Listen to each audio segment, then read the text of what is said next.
Vamos de Apocalipse, capítulo de número 12, a partir do verso de número 13 até o verso de número 17.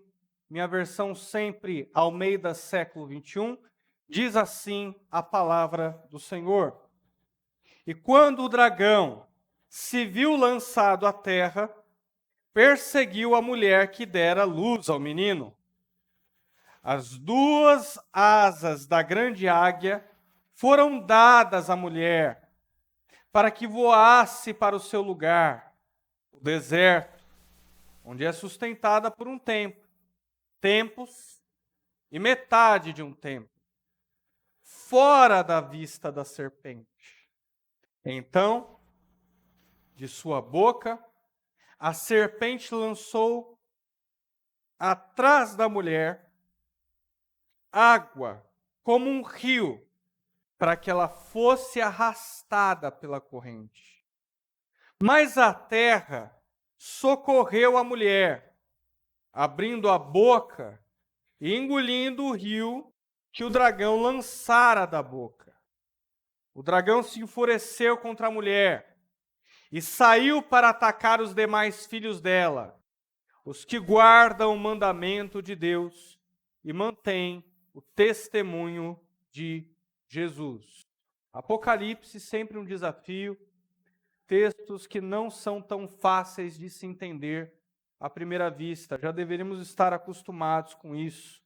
Esse em especial fala de uma mulher que recebe asas de águia, foge do dragão, é protegida, aí o dragão abre a sua boca e solta um rio que corre atrás da mulher, a terra se abre, ela é engolida, protegendo ela, e o dragão sai à caça dos filhos dela.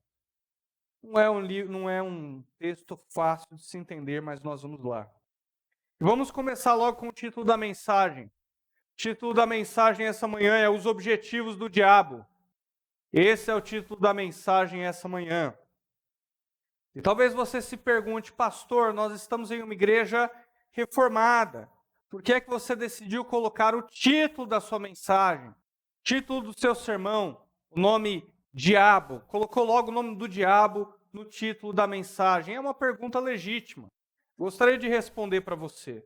O meu intento em colocar o nome do diabo no título da mensagem, os objetivos do diabo, não é de maneira alguma trazer honra ao diabo ou mostrar o quanto que ele deve ser engrandecido. O diabo ele não é grande e o diabo ele não merece ser honrado. Mas eu coloquei esse título para que você entenda qual é o alvo do diabo, quais são os objetivos do diabo. E quando você compreende esses objetivos e esse alvo, você fica mais atento aos seus ataques. E ele é inimigo da sua alma. E você pode, inclusive, impedir esses ataques, barrar esses ataques. Você pode também orar a Deus, o Criador, e pedir por proteção, e pedir para que Ele te dê munição, pedir para que Ele te dê livramento, força e sabedoria. É por isso que eu coloquei o título da mensagem, o nome Diabo. E é assim que nós vamos. O capítulo de número 12, a gente foi introduzido aos adversários. Nós vimos quem está de cada lado do octógono. De um lado, Satanás e um terço da falange demoníaca, os demônios. Junto com ele caíram à terra Miguel e o seu exército celestial, comandados por Deus, acabaram com Satanás. E ele caiu sobre a terra e aqui ficou. É isso que nós vimos no capítulo de número 12. Vimos que Deus é exaltado. Esse sim é honrado, engrandecido, todo-poderoso. Seu exército comanda tudo e todos. E Miguel derrota Satanás com facilidade. Capítulo de número 12, na altura dos versos de número 11 e 12, nos mostram que Satanás ele tem pouco tempo. E quando se tem pouco tempo, você é atingido por um fenômeno chamado desespero. Você faz de tudo. Você leva consigo o maior número de pessoas que você pode. você faz o maior estrago que você consegue fazer porque você tem pouco tempo. E o diabo sabe disso. Sabe que tem pouco tempo, então ele faz o maior estrago e arrasta o maior número de pessoas com ele possível.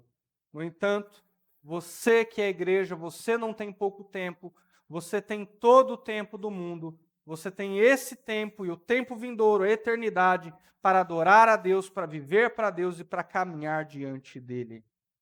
Foi isso que nós vimos na última mensagem. E aqui começamos no verso de número 13. O verso de número 13. E quando o dragão se viu lançado à terra. Dragão e serpente são animais sinônimos. É o mesmo bicho. De repente o dragão se viu, sabe aonde? Lançado na terra. Eu adoro esse verbo reflexivo, se viu, porque no original grego está dizendo o seguinte: ele se surpreendeu, ele foi surpreendido. Em um minuto ele estava no céu, guerreando contra Miguel e o seu exército, e no próximo minuto, no minuto seguinte, sem demora, ele havia caído na terra. Satanás não viu o que o atingiu. Satanás foi pego do nada. Satanás não teve poder de reação algum. É isso que esse verbo significa. Para você ver o tamanho do poder de Deus. Ele se viu, quando ele se viu atordoado, se viu na terra. Ele e os seus demônios. De repente, Miguel derrubou do seu lugar de honra. No lugar que ele achou que era para Deus.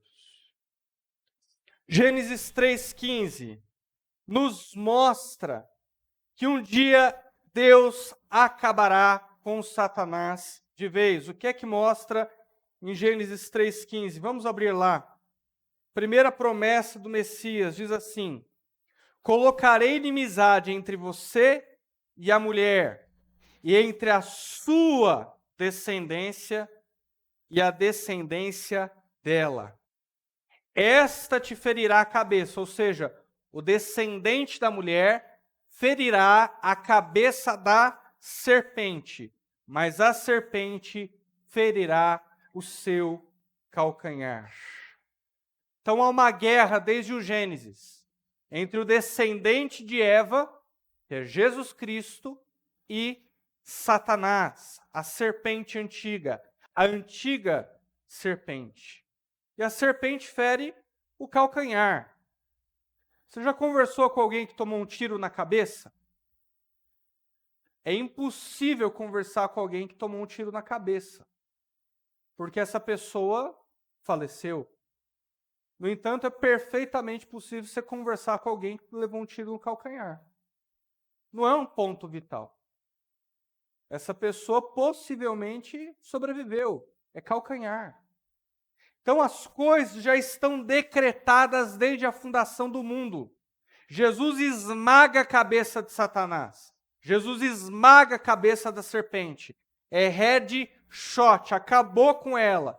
Mas Satanás lhe fere o calcanhar. É isso que está dizendo aqui. E esse é o primeiro objetivo de Satanás: ferir a Cristo, ferir o descendente. Isso está decretado, ele fere o calcanhar. Este é o primeiro objetivo de Satanás. No verso de número 13, a gente percebe na parte B que ele perseguiu a mulher que dera luz ao menino. E por que ele persegue a mulher que dá luz ao menino? Porque o alvo dele é o menino. O alvo dele é a criança. O alvo dele é o garoto, Jesus Cristo. É por isso que ele quer matar a mulher. Ele quer fazer mal ao menino.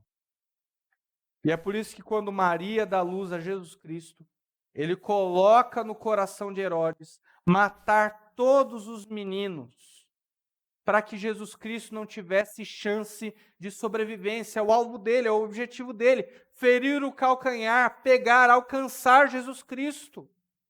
Porém, nós sabemos que Deus concede livramento a Maria, a José e ao seu pequeno menino, Jesus, levando eles até o Egito e abrigando eles ali. Ele persegue a mulher. O verso de número 14 mostra como é que Deus deu livramento a essa mulher. As duas asas da grande águia foram dadas à mulher. Águia, na Bíblia, é livramento, sempre livramento. É no sentido de que quando você tem asas de águia, você sobrevoa a todas as circunstâncias terrenas. Você está acima de tudo isso, acima de todo mal, acima de toda dor, acima de todo desafio, e o mal não consegue te atingir. É nesse sentido que asas de águia significa proteção. É figurado. Ele dá asa de águia para a mulher. Isaías 59, 19 diz o seguinte: aqueles que esperam no Senhor renovarão as suas forças como águia. É o que diz em Isaías 59, verso de número 19. Renovação das forças. Como é que Deus livrou Maria? Deus deu asas de águia para Maria, para José, para o burrinho que os carregava? De modo algum.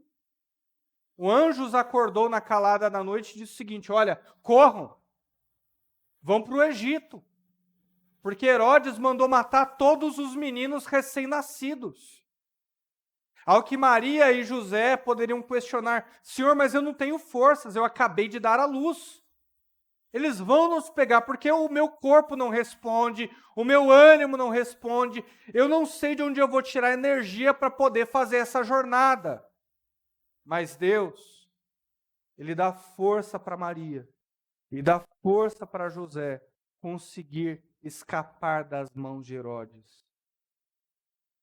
Como é que Deus livra os seus filhos?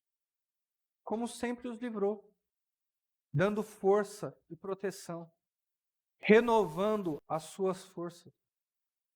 Deus livra os seus filhos como Ele sempre fez na história da igreja.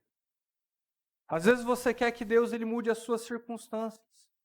Senhor, a minha carne está me atingindo. Senhor, é o diabo quem está me atingindo, é o diabo quem está me afligindo. E aí Deus ele renova as suas forças. E você não valoriza. Você age como um garoto mimado, uma garota mimada que diz o seguinte: não, Senhor, o Senhor não entendeu. Eu queria que o Senhor mudasse as minhas circunstâncias. Eu queria que parasse de doer. Eu queria que ninguém me perseguisse mais. Eu queria que eu não passasse por essa crise. E Deus está dizendo: eu estou renovando as suas forças. Eu estou te dando energia. Eu estou te dando proteção. Valorize. É por aí que você precisa ir. Deus ele te garante proteção fora do alcance de Satanás. Ele deu asas para a águia, para a mulher, para que voasse para o seu lugar, o deserto, aonde é sustentada por um tempo, tempos, e metade de um tempo, olha como ele completa o verso, fora da vista da serpente. Deus livrou Maria, levando ela para fora, para longe da jurisdição de Herodes, que não chegava no Egito. Foi assim que Deus livrou Maria. E é assim que Deus livra você. Deus te leva para um lugar longe da jurisdição de Satanás, onde ele não pode te alcançar. Ele te dá energia para chegar lá. Valoriza essa energia que Deus está te dando. É no quarto de oração que você a recebe, você está entendendo? Deus nunca prometeu mudar as suas circunstâncias, nunca. Me mostra na Bíblia onde Deus prometeu mudar as suas circunstâncias, não tem. Mas Ele prometeu mudar você. Ele prometeu mexer no seu interior. Ele prometeu te deixar alguém forte. Ele prometeu te deixar alguém capaz. Ele prometeu te deixar alguém persistente, resiliente, que renova suas forças à medida que você espera nele. Isso ele prometeu. Valorize a mudança que ele faz no seu interior e não a mudança que ele faz no seu exterior. A resposta está dentro, meus irmãos. A resposta não está fora. E os maiores milagres que Deus fez na minha vida foi quando Ele me deu forças para continuar e energia para eu chegar aonde eu não achava que ia conseguir chegar. Porque eu achava que estava doendo tanto, que era tão grande, tão maior que eu não conseguiria passar, e eu passei pela força da graça de Deus. Por isso, persiste em ensinar o teu filho rebelde. Pastor, o meu filho me desafia, o meu filho me responde, o meu filho me desobedece. Persiste em ensinar. Pastor, eu estou cansado de ensinar, eu não sei mais o que fazer. Ame e ensine e exorte e faça o seu papel de pai, o seu papel de mãe, porque Deus vai te dar energia para fazer isso, para cumprir a tarefa que Ele te deu. Não é o teu filho que tem que mudar, é você que tem que ser forte. Pastor, eu estou doente. Eu não sei se essa doença é para a morte. Eu estou no leito, me deram poucos meses de vida. Eu não sei se eu vou conseguir passar, eu quero ser curado. Você pode ser curado, ou não exatamente. E se você não for curado, Deus vai te dar energia e força para passar por toda essa doença. E se o pior acontecer, você vai ver Deus face a face na eternidade.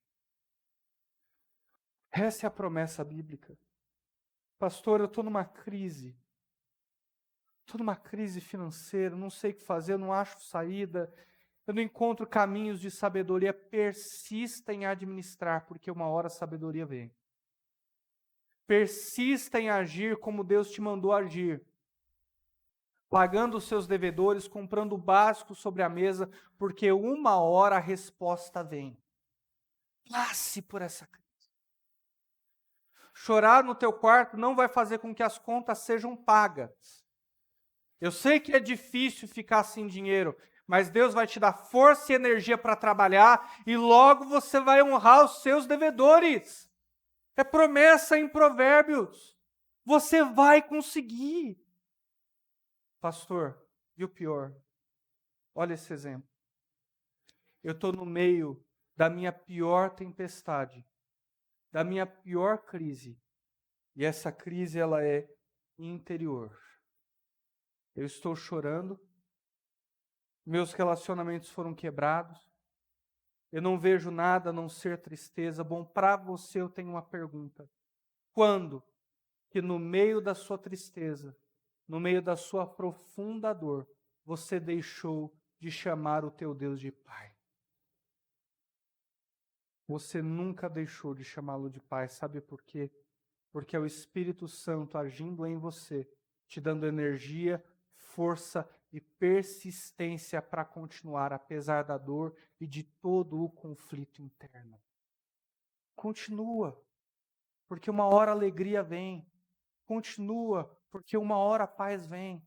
Continua, porque uma hora Deus ele vai colocar uma paz em seu interior que excede todo entendimento, e essa crise vai ficar para trás. Nos momentos de maior dor da minha vida, eu nunca deixei de chamar Deus de Pai.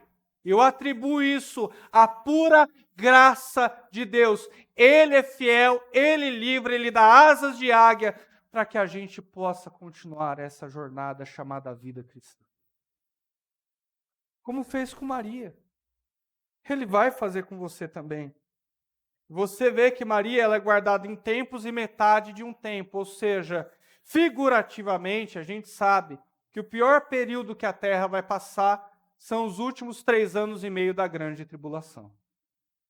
Deus ele está dizendo no verso de número 14 o seguinte: olha, eu protegi Maria e José no pior momento da vida deles, eu vou proteger os cristãos no pior momento que há de vir sobre o mundo, e é óbvio que eu vou proteger você agora. É óbvio que eu vou proteger você agora. Por isso que é metade de um tempo, 3 anos e meio. No pior momento da vida de José e Maria, no pior momento que há de vir sobre a terra, Deus há de proteger a sua igreja. Não vai proteger você agora, no que quer que você esteja passando. Abre os teus olhos e veja o tamanho do livramento do Senhor, que é cheio de graça. Que é cheio de graça. o verso de número 15. Então, de sua boca a serpente lançou atrás da mulher água como um rio, para que ela fosse arrastada pela corrente.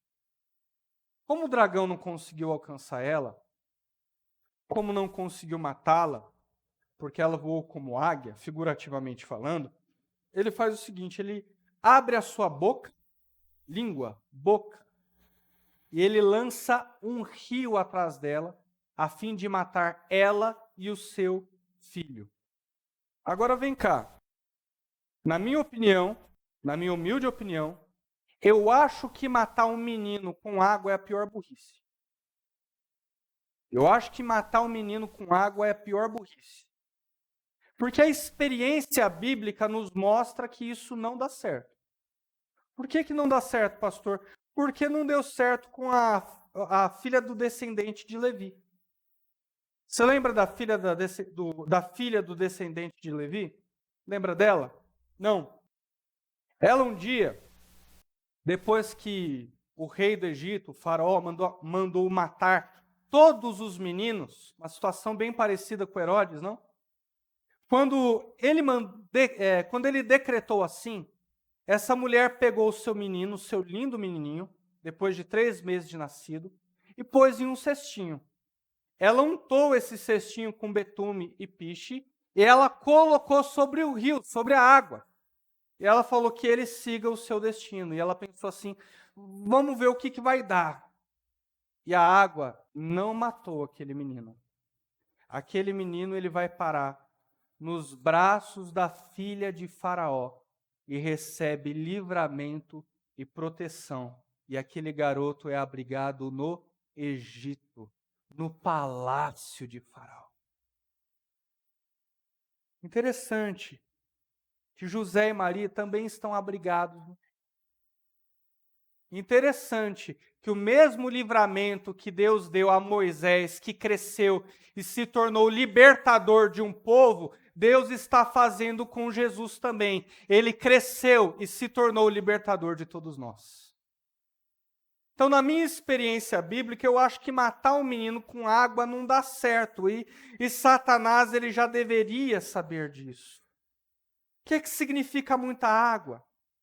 Muita água significa na Bíblia mentira, engano, persuasão, que foi a única ferramenta de Satanás. A sua língua, boca. No capítulo 12, a gente só vê ele agindo com a sua boca, mentira e persuasão. É assim que ele age, ele solta mentiras atrás da mulher e do seu filho. Mas assim como Deus livrou Moisés, ele livra Jesus também. Deus ama recontar essas histórias com personagens diferentes. Moisés e Jesus. Por que Deus ama recontar essas histórias com personagens diferentes, pastor? Ele ama recontar essas histórias com personagens diferentes para mostrar o quanto ele é poderoso.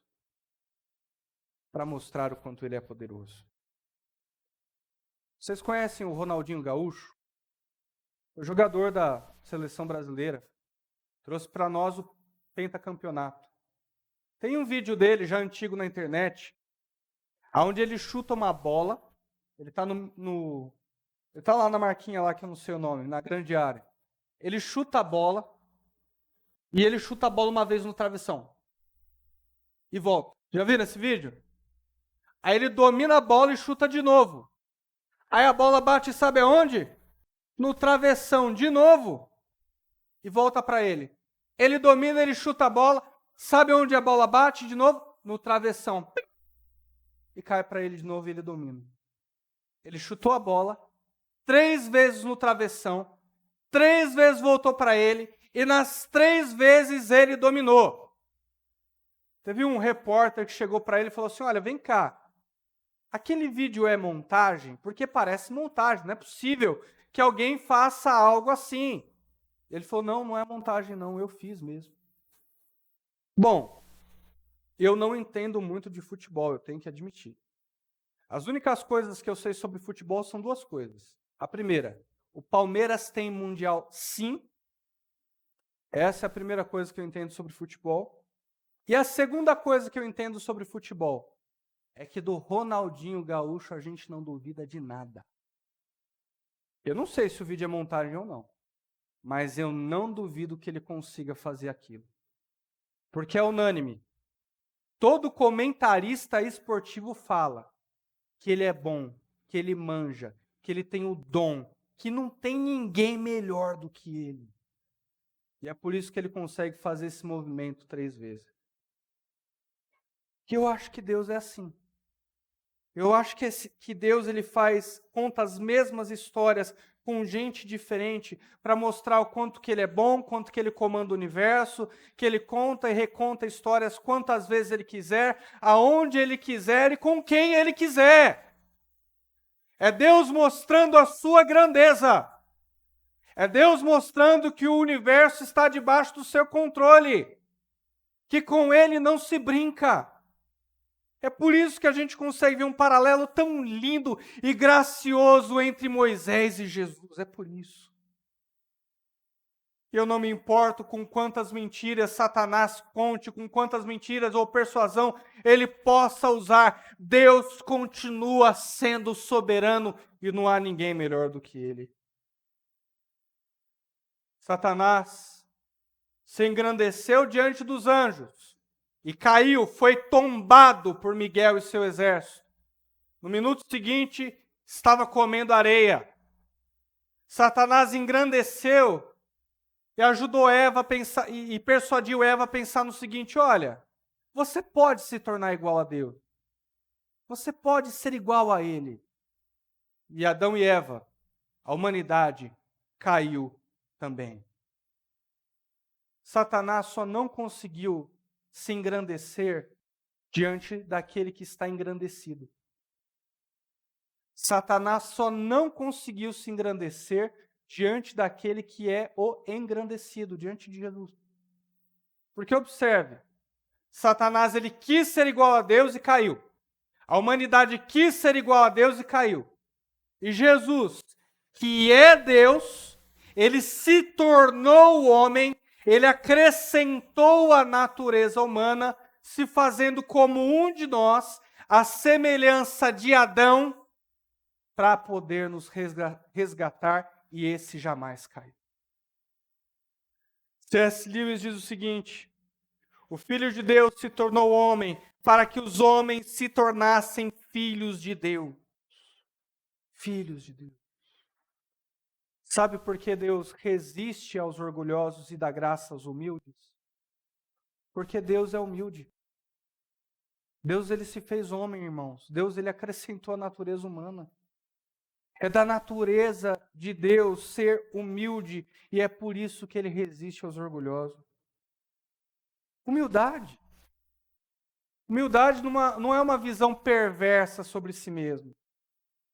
Humildade é uma visão equilibrada a respeito de si. O diabo não resiste, não consegue combater aqueles que têm uma visão equilibrada a respeito de si mesmo. Aqueles que não pensam sobre si de maneira elevada e nem de uma maneira depreciativa demais.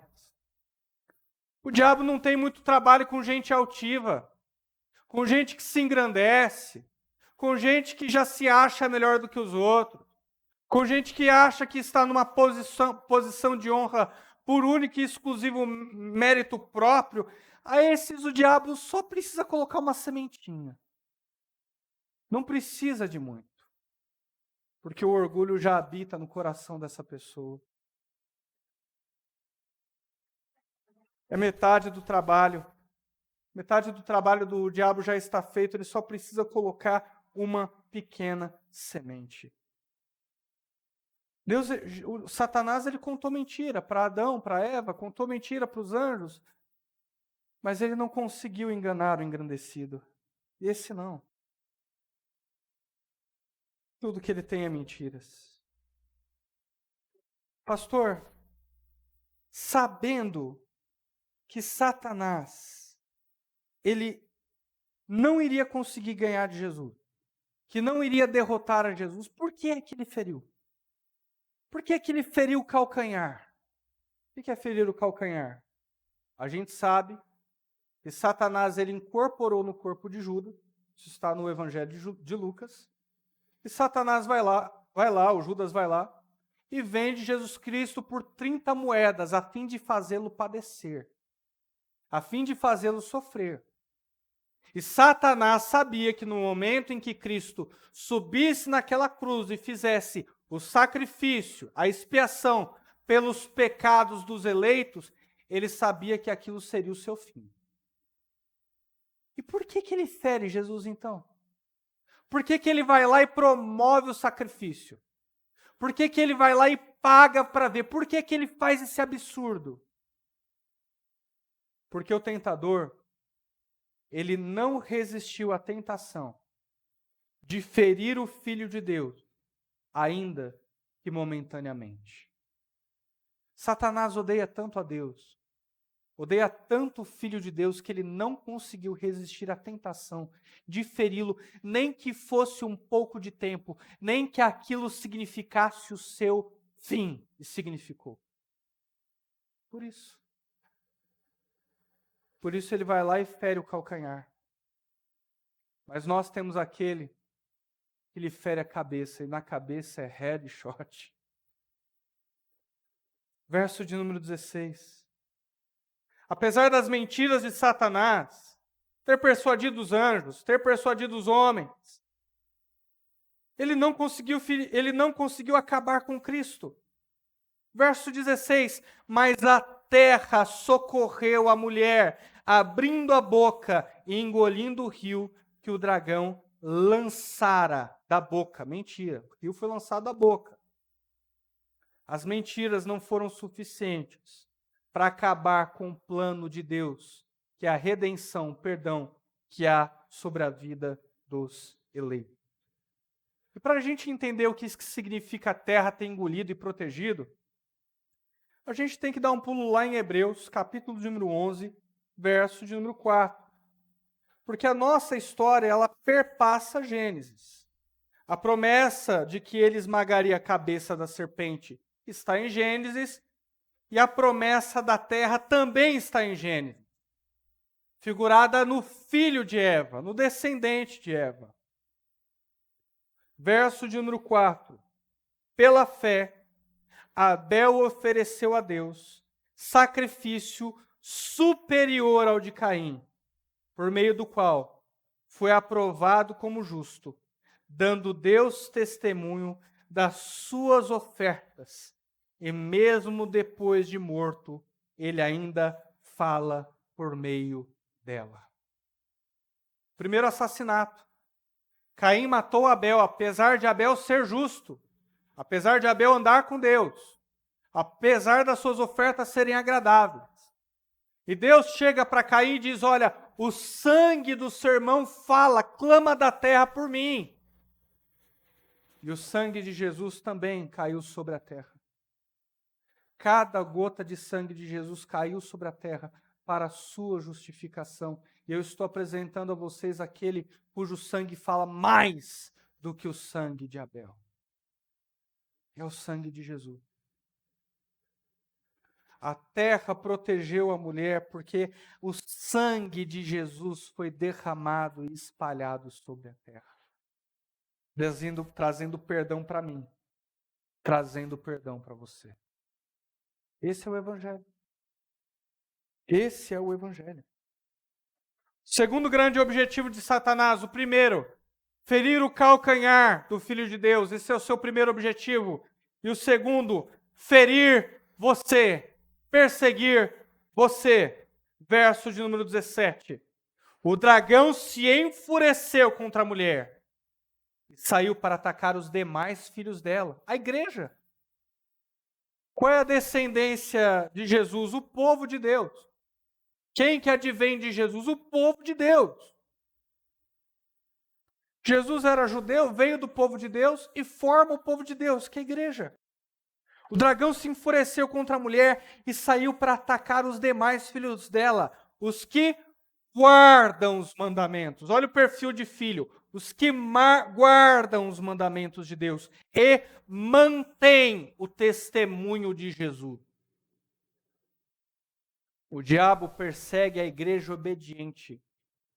O diabo persegue a igreja santa. O diabo persegue a igreja que se purifica. Persegue a igreja que é obediente. Aqueles que olham para si mesmos e dizem, não, eu vou viver um casamento debaixo da aliança que Deus prometeu para um homem e para uma mulher. Não, eu vou viver a verdade de Deus, eu vou falar a verdade em todo o tempo, eu vou ser o mais honesto possível, eu vou andar direitinho, vou andar de maneira justa. Não quer saber, eu vou vir na igreja. Todos os domingos eu vou estar à igreja. Eu vou amar a casa do Senhor, eu vou servir na casa do Senhor. Não quer saber, eu vou ser uma pessoa paciente contra os meus perseguidores, contra aqueles que me odeiam, contra aqueles que querem o meu mal. Vou ser paciente com aqueles que estão ao meu redor. Eu vou ser obediente. Não quer saber? Eu vou ser pacífico. Eu decidi amar. A esses o diabo persegue. A igreja obediente. Aqueles que desejam santidade. Aqueles que estão de pé e que tomam cuidado para que não caiam. A esses o diabo persegue. E aos desobedientes, aqueles que não levam a vida com Deus a sério, bom, esses ele não persegue porque já estão se derrubando mesmo, então não precisa fazer muita coisa. Mas esse perfil de filho, ele persegue. E persegue até a morte. Aqueles que mantêm o testemunho de Jesus. Ser obediente a Cristo significa ser obediente até a morte. Não negar o nome do Filho de Deus na pior das circunstâncias. É perceber que se ele teve coragem de morrer por você, você também precisa ter coragem de morrer por ele se necessário, para guardar o nome dele. A esses o diabo persegue. Às vezes você olha para si mesmo e fala, por que eu estou padecendo tanto? Se eu faço tudo certo, se as minhas coisas são certas, se eu amo, se eu busco ser paciente, se eu com sinceridade, apesar de imperfeito, busco viver o Evangelho, por que, Senhor? E às vezes você está padecendo justamente porque você está buscando andar da maneira correta. É por isso. Não é porque tem brecha na sua vida. É porque você está fechando as brechas da sua vida. Olha o perfil de filho que ele persegue. Guardam os mandamentos e mantêm o testemunho de Jesus. Isso é muito forte, meus irmãos. Isso é muito forte. O diabo só ataca forças especiais do exército de Cristo. O diabo só ataca crente obediente. O diabo só ataca crente que de verdade quer levar uma vida com Deus a sério. É a esses que o diabo persegue. Mas tem uma promessa. Tem uma promessa. Eu quero que você vislumbre essa promessa. Essa promessa ela é assim. Imagine um cowboy. Ele é bravo. Ele tem um chapéu. Ele cavalga pelo deserto. Ele está sozinho, porque ele não precisa de ninguém. Ele conhece a vegetação. Ele sabe como se virar. De repente, ele desmonta do seu cavalo e para à beira de um rio. Ele vai beber água, ele está com sede, precisa continuar a sua jornada. Quando ele está bebendo água, sai um jacaré, esfomeado, pronto para acabar com ele. E o jacaré o ataca, mas ele desembainha a sua faca e ele parte para cima do jacaré. Ele é bravo, é um cowboy daqueles de filme, daqueles que você não brinca com ele. E ele pega o jacaré pela boca, foi o que você me ouviu, pela boca. E ele mata o jacaré e abre o jacaré, e sai as vísceras do jacaré. Mas não satisfeito, ele pega o jacaré e com o couro da pele do jacaré, ele faz, sabe o quê? Uma bota. Uma bota linda, verde, quadriculada. Brilha tanto que parece o verde de esmeralda. E para completar, ele coloca umas esporas. De modo que quando ele anda, sabe o que som faz? Sabe aquelas coisas de filme de faroeste? Tic, tic, tic, tic. Você está andando com bota com espora? E ele coloca as botas sobre o lombo do seu cavalo e ele diz o seguinte: só vou usar em um momento especial. Só vou usar em uma ocasião que pede, porque essa bota aqui não é uma bota qualquer. E ele continua a sua jornada. Chega no seu destino, descansa à noite. No dia seguinte, ele vai colher alguma coisa para comer, afinal de contas está com fome, foi uma jornada grande. Ele de manhãzinha está apanhando alguns legumes que ele mesmo havia plantado. Esse homem é bravo, esse homem é guerreiro. E aí vem uma cobra, ele morde no calcanhar. Aí ele se vira, foi pego desprevenido, ele olha para a cobra com raiva e a cobra olha nos olhos dele. Sabe o que ele faz? Ele faz o seguinte, espera aí. Ele vai até a sua casa e ele pega nada mais, nada menos do que as botas que ele havia feito. Aí ele volta, vestido com as suas botas especiais, e ele esmaga a cabeça da serpente. Com um único movimento. Ele pisa na cabeça da serpente. Abre em Romanos 16, 20. Rápido, Romanos 16, 20.